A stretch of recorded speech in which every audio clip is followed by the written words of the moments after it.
Hello math learners, so for today's video we're going to continue what we have started in this topic.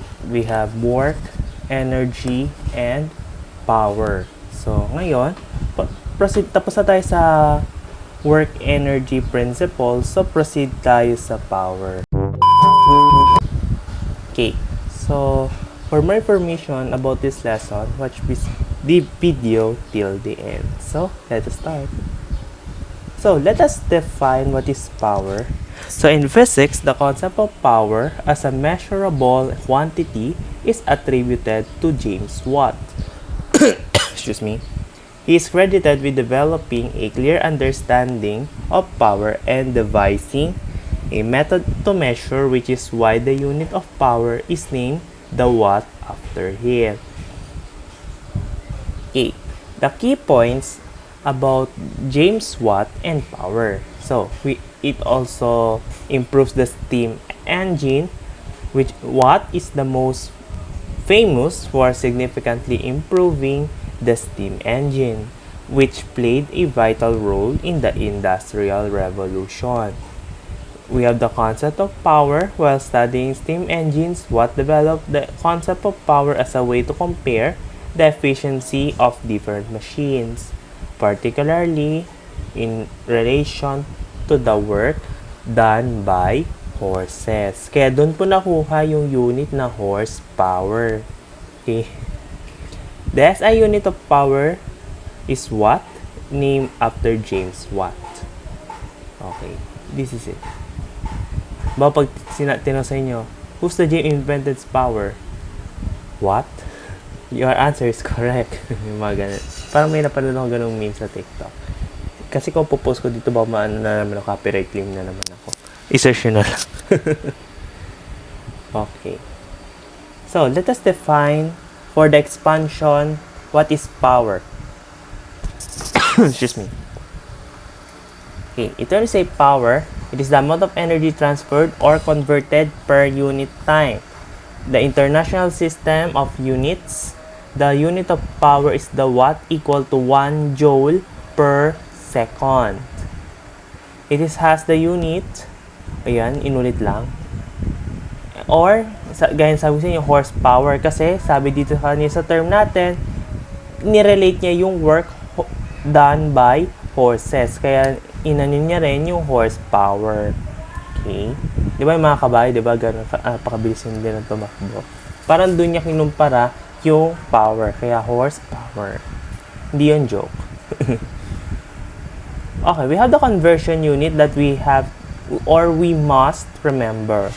In 1 work is equal to 1 joule per, in 1 watts rather, is equal to 1 joules per second. 1 horsepower is equal to 746 watts. And 1 kilowatts is equal to 3.6 megajoules. Okay? Di ba yung mga ganito, madalas nyo siya nakikita sa mga kuryente, mga nanin sa Meralco. Di ba? Yan, at least, tapos kinabahan yung iba, no? Okay. The formula for power is equal to work over time. Which is yung work, ang unit natin dyan is joules. The power is also equal to force times velocity. Either the two. Okay, balikan natin yung ginawa natin figure nung nakaraang video sa ating work. This gonna be work at what time? Okay. Include na si time check. Okay. An advertisement claims that 1,200 kilogram car can accelerate from rest to a speed of 25 meters per second in a time of 8 seconds. What average power must the motor produce to cause this acceleration? Ignore friction losses. Okay, pagka nag-friction tayo, meron pang normal at ano yun, di ba? Pero since that friction force is negligible. So, excuse me. Yung car, nandito siya. Yan. Nakano siya, 1,200 kg at point A. At point B, so by the way, your initial force is 0 since sabi dito from rest. Okay? Then B, yung 25 meter per second. At time of 8 seconds. Ang hanap natin dito yung average power. And yung work is equal natin sa kinetic energy. Diba? Ang work natin is either equal siya sa kinetic or potential energy. Okay? Bakit hindi mo force times distance? Kasi wala ba tayong distance. Pero may velocity tayo at may mass tayo. Okay. So, ngayon, sinubstitute ko si work dito. Kaya naging ganito. Ngayon, saka natin sa substitute ngayon yung mga kailangan natin substitute. Yung mass natin is we have 120 kg, then 25 squared minus 0 squared over 8. Then using your scientific calculator, meron kayong 46,875. Or pwede naman natin siya gawing engineering notation. Pwede na natin siyang gawing 46.88 kilowatts. Ang ginawa lang po natin dito, divide lang sa 1,000, di ba? 1, 2, 3, di ba maging 46.875. Then in-estimate ko lang siya into 2 decimal places. Excuse me. Sorry for my ko. Medyo hindi na magandang aking lagay ng lalamunan. Okay, so problem number 5. A 60 kilogram woman rides a 7 kilogram bicycle up a 3% slope at a constant speed of 2 meter per second. How much power must be developed by the woman? So, yung force natin is yung power natin is equal to force times velocity. This is a slope. Ayan. Sabi dito, babae, tapos lalaking figure, ano? Or ano lang. Naka-helmet lang, kaya hindi halata mga babuhok. Okay? Pangat pa. Di pala ano yung figure, no? Okay, yung ito, papunta doon, di ba? Meron daw siyang 2 meter per second. Constant speed. Wala masabi at rest, so dito yan.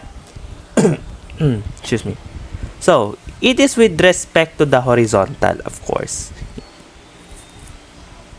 Ngayon, ito yung theta. Wala naman sinabi ko ng angle, di ba? Pero hahanapin natin yan mamaya. Okay. Diyan sa part na yan, makakabuo ka ng right triangle. 3 and 100. Saan po natin nakuha yan? Okay, sabi dito, di ba? Bicycle up a 3% slope. Kung babalikan natin yung tinuro sa atin nung tayo ay grade 8 sa slope of 2, ano ba yun? Mga coordinates. Yan. I-recall natin yung slope. That slope is equal to change of rise over change of run. Your rise over run. Diba?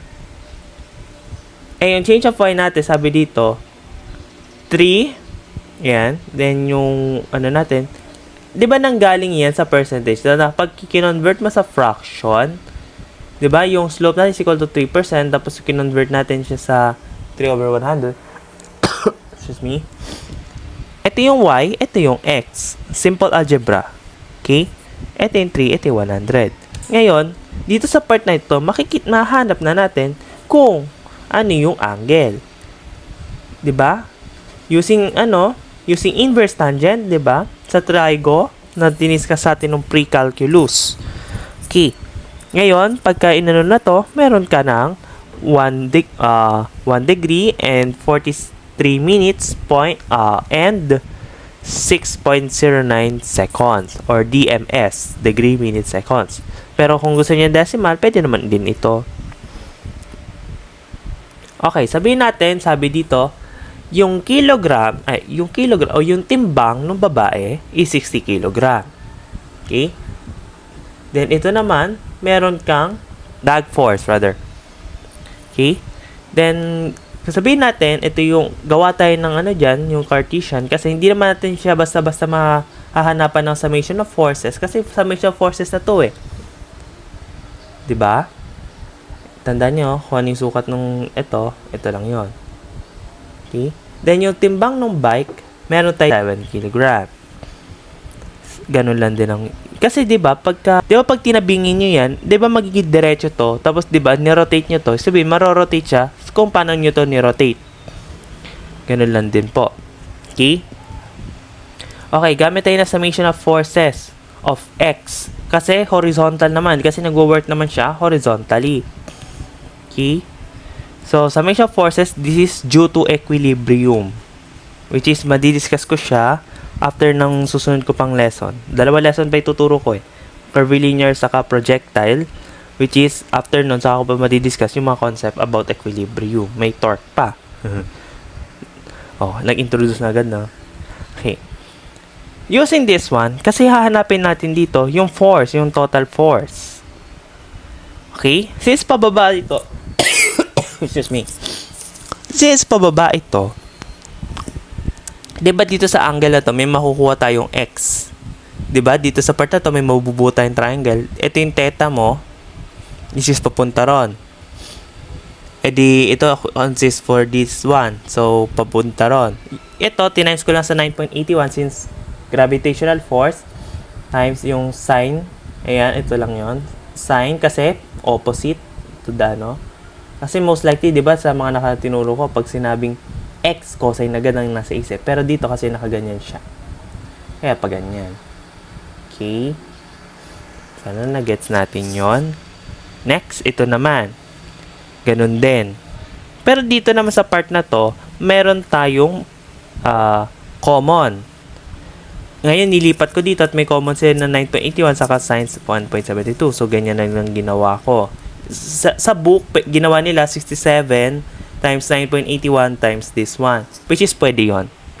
Pero not all the time it works. Kaya ganito yung ginawa natin, traditional. Then the answer will be 19.73 Newton, which hindi pa yan ang final answer. Kasi, ang hinahanap natin dito, yung power. Excuse me. Yung power. Which is, multiply natin dyan. Force times velocity tayo. Ito yon. Then, yung force. Then, ang equate siya natin siya sa 39.46 watts. So, yan. Nakayari na tayo ng ating power. Hindi kilikili power, ha? Okay. Sagutin nyo ang tanong na ito. Ilang beses ako umubo? Joke lang. Okay. Ngayon, for your activity, just to test for yourself, so you can answer this. This is relates to work na diniscuss ko lang naman last video. And also, this one. Okay?